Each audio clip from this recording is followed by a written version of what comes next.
तो hello guys, स्वागत है आपका शर्मा कोचिंग क्लासेस में। सीमो का एग्जाम होने वाला है 5 मई को, उसके लिए इम्पोर्टेंट भूगोल की पहली क्लास में आज डाल रहा हूं। अभी मैं लगातार क्लासेस डालूंगा भूगोल के लिए इम्पोर्टेंट क्वेश्चन, जो भूगोल के जो सेक्शन दिया है सिलेबस से, वहां से जो क्वेश्चन आ सकता है उसके लिए इम्पोर्टेंट क्वेश्चन करा दे रहा हूं मैं। ठीक है, तो चलिए शुरू करते हैं। मेरा नाम है रुपेंद्र कुमार शर्मा और आप देख रहे हैं शर्मा कोचिंग क्लासेस। अगर आप इस चैनल में नए हैं तो चैनल को सब्सक्राइब कर लेंगे और बेल आइकन को भी क्लिक करेंगे। चलिए देखेंगे पहला क्वेश्चन आज का। उष्णकटिबंधीय जलवायु वाली घास एवं वनस्पति क्या कहलाती है? याद रखना, सीमो एक ऊपर लेवल का एग्जाम है, ऊपर लेवल का पेपर है, तो उसके क्वेश्चन भी ऊपर ही आएंगे।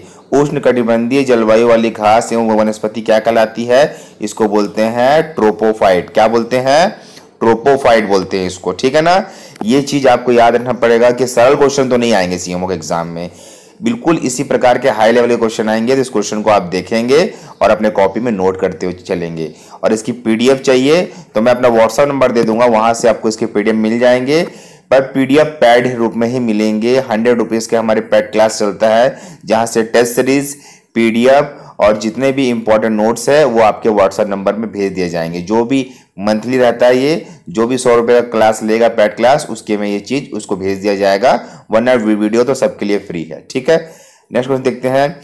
दलदली एवं भूमध्य रेखीय उष्ण आर्द्रता वाली वनस्पति क्या कहलाती है?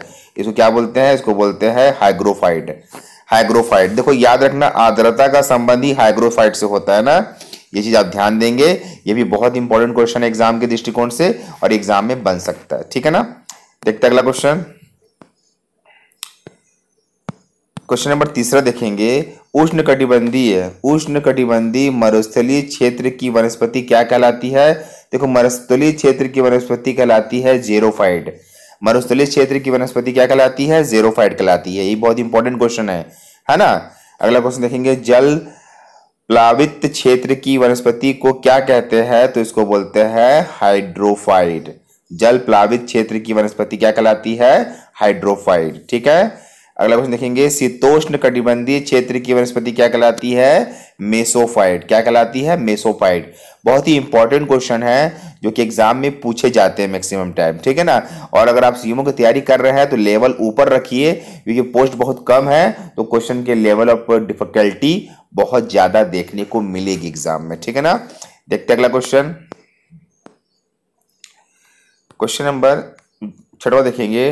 टुंडा एवं शीत प्रधान क्षेत्रों की वनस्पति क्या कहलाती है? वो कहलाती है क्रायोफाइट। क्या बोलते हैं उसको? उसको बोलते हैं क्रायोफाइट। बहुत ही इंपॉर्टेंट क्वेश्चन है ये। अगला क्वेश्चन देखेंगे। नमकीन क्षेत्रों में पाए जाने वाली वनस्पति क्या कहलाती है? उसको बोलते हैं हेलोफाइट। देखो, ये बिल्कुल जितने भी इंपॉर्टेंट थे वो सब करा दिया मैं। इसमें एक 8वां नंबर देखेंगे। कड़ी चट्टानों में उगने वाली वनस्पति क्या कहलाती है? वो कहलाती है लिथोफाइट। क्या कहलाती है? लिथोफाइट, है ना। तो देखो, एग्जाम में इसी प्रकार के क्वेश्चन को पूछा जाएगा।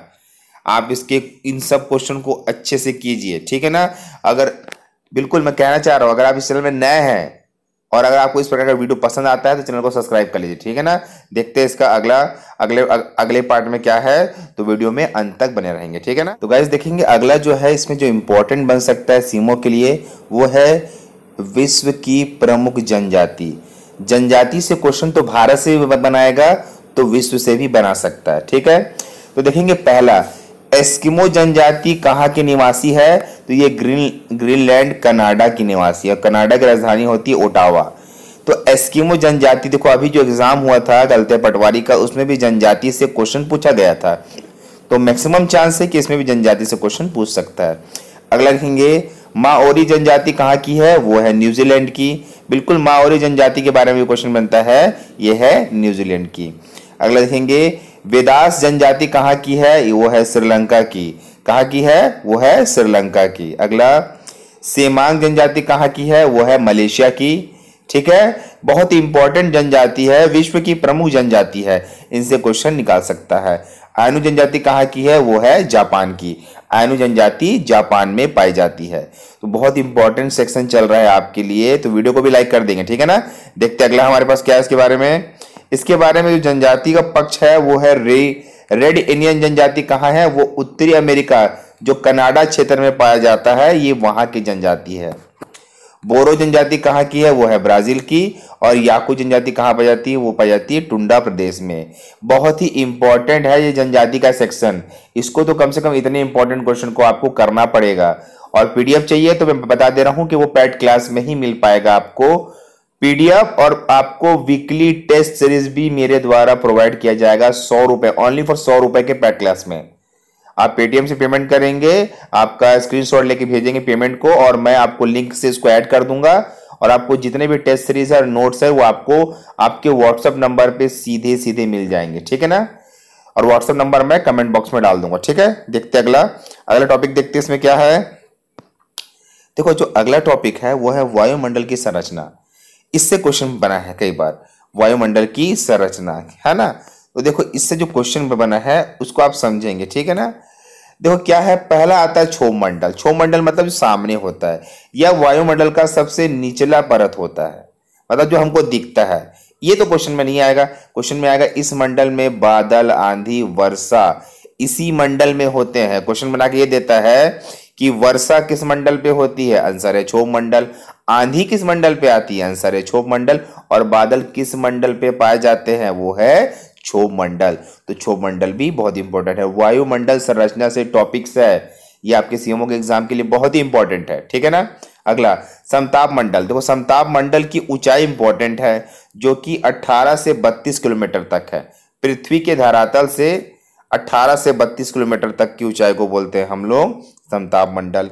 इसका जो मेन काम है, वायुयान की उड़ान की आदर्श मंडल है। मतलब जो वायुयान, जो प्लेन उड़ते हैं, उसके लिए सबसे अच्छा मंडल ही समताप मंडल को कहते हैं। सवाल बना सकता है एग्जामिनर कि वायुयान की उड़ान किस मंडल में सुविधापूर्वक रूप से होती है, तो आंसर है आपका समताप मंडल से, ठीक है ना।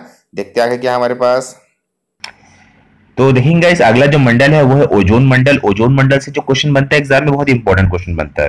देखो अगर इसमें समझेंगे कि इस मंडल में ओजोन गैस की एक परत पाई जाती है, ओजोन गैस की, जो पृथ्वी के आने वाली पराबैंगनी किरणों से पृथ्वी की रक्षा करती है। ये तो कॉमन बात है। इसकी जो ऊंचाई है वो धरातल से कितनी है, 32 किलोमीटर से 60 किलोमीटर के मध्य ही ओजोन मंडल फैला हुआ है। जो पूरा ओजोन मंडल है पृथ्वी का, वो 32 से 60 किलोमीटर के मध्य ही फैला हुआ है, ठीक है। इसी में समझेंगे जो ओजोन परत को नष्ट करने वाली गैस का नाम है सीएफसी। सीएफसी मतलब क्या होता है, क्लोरोफ्लोरोकार्बन होता है, ठीक है। और ये निकलती कहां से है, ये एयर कंडीशन और रेफ्रिजरेटर, मतलब आपके एसी और जो फ्रिज से जो गैसें निकलती है वो सीएफसी गैस होती है, जो कि ओजोन मंडल को कमजोर कर देती है और नष्ट कर देती है, ठीक है। अब इससे क्या होता है, उससे बहुत सारी बीमारियां हो सकती हैं, मतलब आपको स्किन कैंसर हो सकता है, बहुत प्रकार की बीमारियां हो सकती है। और एग्जाम में जो क्वेश्चन बना सकते हैं वो क्या बना सकते हैं कि ओजोन परत किससे नष्ट हो रहा है, कौन सी गैस से नष्ट हो रहा है, वो गैस कहां से निकलती है, और ओजोन मंडल कहां तक फैला हुआ है, ठीक है। इसी में समझेंगे ओजोन परत की मोटाई को नापने वाली इकाई को बोलते हैं डाप्सन। क्या बोलते हैं, डाप्सन बोलते हैं, ठीक है ना। तो ये जो ओजोन मंडल से क्वेश्चन इतने ही बन सकते हैं एग्जाम में, सीएमओ के एग्जाम में। तो यहां से इसको आप अपने कॉपी में लिख लेंगे, ठीक है। देखते हैं अगला क्वेश्चन। देखो यहाँ पे अगला मंडल है वो इंपॉर्टेंट है, वो है आपका आयन मंडल। आयन मंडल क्या होता है, आयन मंडल में सबसे खास बात है कि रेडियो, टेलीविजन, टेलीफोन की सुविधा, मतलब जो भी रेडार की सुविधा उपलब्ध होती है, कहने का मतलब जितने भी संचार होते हैं, जितने भी कम्युनिकेशन जो रेडियो तरंग होते हैं, वो इसी मंडल से परिवर्तित किए जाते हैं पृथ्वी तक, ठीक है। इसलिए इसे संचार मंडल भी कहा जाता है, ठीक है। तो क्वेश्चन बन सकता है एग्जाम में कि आयन मंडल में क्या प्रक्रियाएं होती है, कि या टेलीविजन के संचार प्रक्रिया कौन से मंडल में होती है। मतलब दोनों तरीकों से क्वेश्चन को पूछ सकता है एग्जामिनर, ठीक है। तो आप इसको ध्यान देंगे।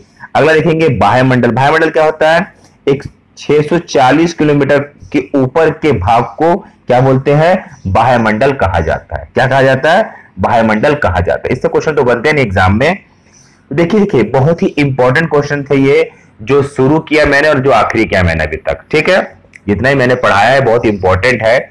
और जो लोग मतलब जो घर पे तैयारी कर रहे होंगे, इसको अपने कॉपी में नोट कर लीजिए। अगर आप कॉपी में नोट नहीं कर सकते तो हमारे व्हाट्सएप ग्रुप में जुड़ने के लिए, जहां से आपको पीडीएफ मिलेगी, टेस्ट सीरीज मिलेगा वीकली, और नोट्स भी मिलेंगे, 100 रुपीज दे के, मात्र 100 रुपए दे के आप जुड़ सकते हैं। मेरा नंबर है 7828059949। इसमें आप व्हाट्सएप मैसेज करके पेटीएम से पेमेंट करके हमारे ग्रुप में जुड़ सकते हैं। बहुत लोग जुड़ चुके हैं जिनको इनका फायदा मिल रहा है, जो मतलब तैयारी कर रहे हैं, ठीक है। और अब मैं बोलना चाहूंगा, अगर आप इस चैनल में नए हैं, पहली बार इस चैनल को देख रहे हैं, तो मेरे चैनल को सब्सक्राइब कर लीजिए, क्योंकि इसी प्रकार के नॉलेजफुल और डिटेलिंग वीडियो मैं इस चैनल में डालता रहता हूं। धन्यवाद, थैंक यू।